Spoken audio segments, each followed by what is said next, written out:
I call the member for Bradfield. Thank you, Mr Deputy Speaker. I'm pleased to rise to speak briefly on the important topic of tax reform.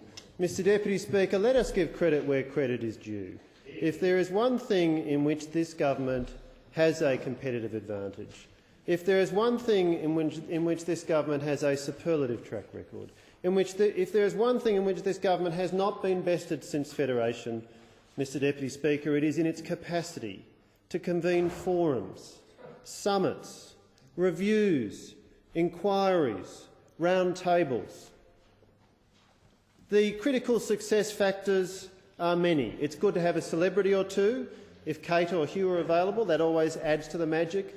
It's terrific to have some whiteboards, some butcher's paper, some focus groups to really thrash through the ideas. But, Mr Deputy Speaker, there is one critical success factor above all others when it comes to this government's unsurpassed expertise in summitology, and that is to ensure that you do nothing at the end of the exercise, because that would be a most unfortunate misunderstanding of the purpose of the exercise, Mr Deputy Speaker. And I'm sorry to say that last week's tax summit, according to some, tax forum, according to others, tax non-negotiable, no liability, no responsibility accepted, informal exchange and interaction, according to others again, none of what was achieved, Mr Deputy Speaker, has lived up to the promises, and sadly what we have seen is once again the track record of getting people together, getting the media announcement, but very little of substance to emerge. And that is a matter for considerable regret, Mr Deputy Speaker, because we do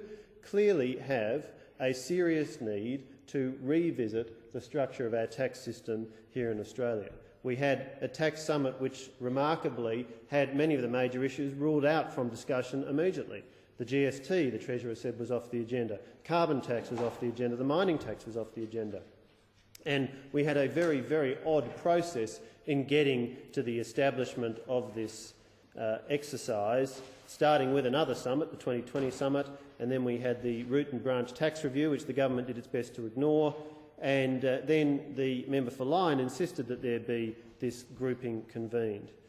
Mr Deputy Speaker, there are a range of serious issues that we could very usefully address when it comes to thinking about our tax system. We need to recognise that we are a relatively high-taxing country in a relatively low-taxing region.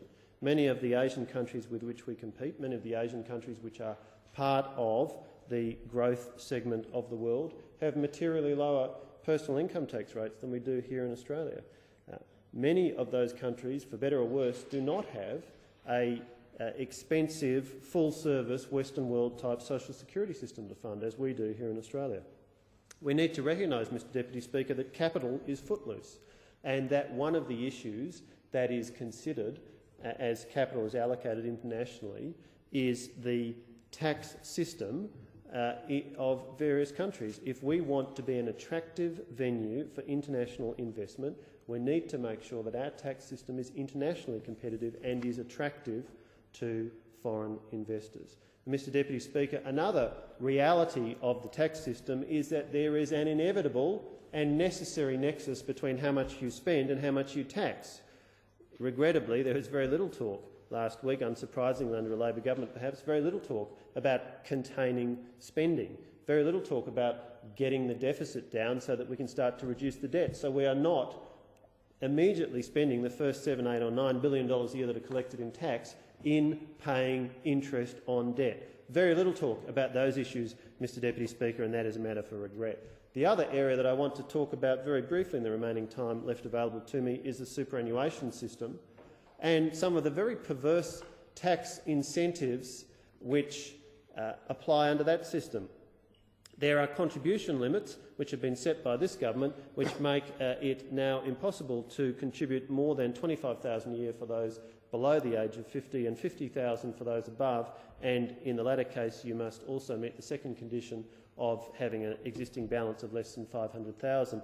Mr Deputy Speaker, there are extremely punitive tax rates if you inadvertently exceed those limits, which can get up to the high 90% range, an extraordinary, inefficient, inequitable, ramshackle arrangement. So, Mr Deputy Speaker, let's simplify the arrangements where people have made excess contributions, and let's look at ways of making it easier for people to accumulate contributions, particularly where they haven't used their full limit in 1 year. That would be a sensible thing to do, Mr Deputy Speaker.